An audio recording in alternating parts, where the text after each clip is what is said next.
Report के बाद बड़ा खुलासा हुआ और इस खुलासे के तहत पुलिस की टीम आगे की अब कार्रवाई करेगी और इस मामले में एसआईटी का गठन पुलिस ने कर दिया है।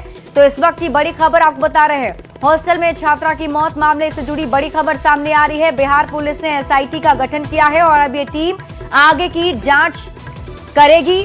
सम्राट चौधरी ने इसकी जानकारी दी है, उप मुख्यमंत्री सम्राट चौधरी ने ही इसकी जानकारी दी है। यानी अब इस पूरे मामले के तह तक जाने के लिए पुलिस की टीम तैयार है और एसआईटी का गठन कर दिया गया है।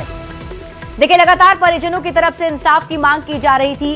परिजन के साथ साथ जो लोग थे वो सड़क पर उतरकर प्रदर्शन भी किए थे और ये भी कहा जा रहा था कि छात्रा के साथ गलत हुआ है। और अब जब पोस्टमार्टम रिपोर्ट में भी ये कहा गया कि यौन हिंसा से इनकार नहीं किया जा सकता है, तो अब जांच और तेज हो गई है। न्यूज़ 18 संवाददाता शैलेंद्र अधिक जानकारी के साथ जुड़ गए हैं। शैलेंद्र, एसआईटी का गठन हो गया है, क्या कुछ कार्रवाई आगे? बिल्कुल, देखिए, जाहिर सी बात है कि जिस तरीके से ये घटना घटी और उसके बाद लगातार जब पुलिस पर ही सवाल उठने लगे तो सरकार ने अब एसआईटी का गठन कर दिया है और खुद इस मामले को गंभीरता से बिहार के गृह मंत्री और उप मुख्यमंत्री सम्राट चौधरी ने लिया। सम्राट चौधरी ने इसकी जानकारी भी साझा की है सोशल मीडिया पर और खास तौर पर उन्होंने पूरी रिपोर्ट भी मांगी है।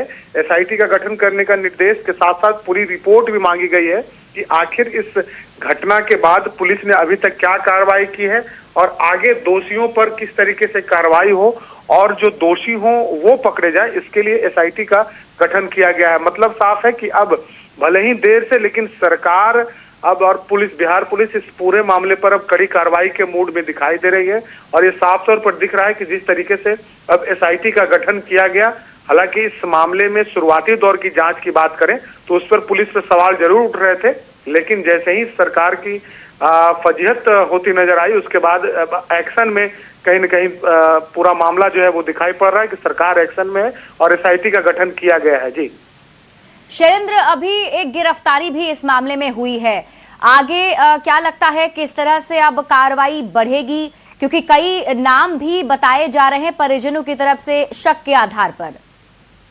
बिल्कुल, देखिए, पुलिस के सोर्सों से जो जानकारी मिल रही है कि पुलिस जिन लोगों का भी नाम सामने परिजनों की तरफ से दिया गया है, बताया गया है, उन लोगों की धरपकड़ के लिए छापेमारी और अन्य चीजें लगातार हो रही हैं। लेकिन चूंकि इस पूरे घटनाक्रम में बहुत तथ्य निकल करके सामने नहीं आया था और इन्हीं चीजों को देखते हुए एसआईटी का गठन करने का निर्देश दिया गया है कि जल्द से जल्द एसआईटी का गठन हो और जो रिपोर्ट है वो दी जाए ताकि जो दोषी हैं उन पर भी कार्रवाई हो और खास तौर पर इस पूरे मामले पर अब सरकार कड़ी कार्रवाई के मूड में नजर आ रही है। जी ठीक है शैलेंद्र, आप इस खबर पर नजर बनाकर रखिए। शुक्रिया इस अपडेट के लिए।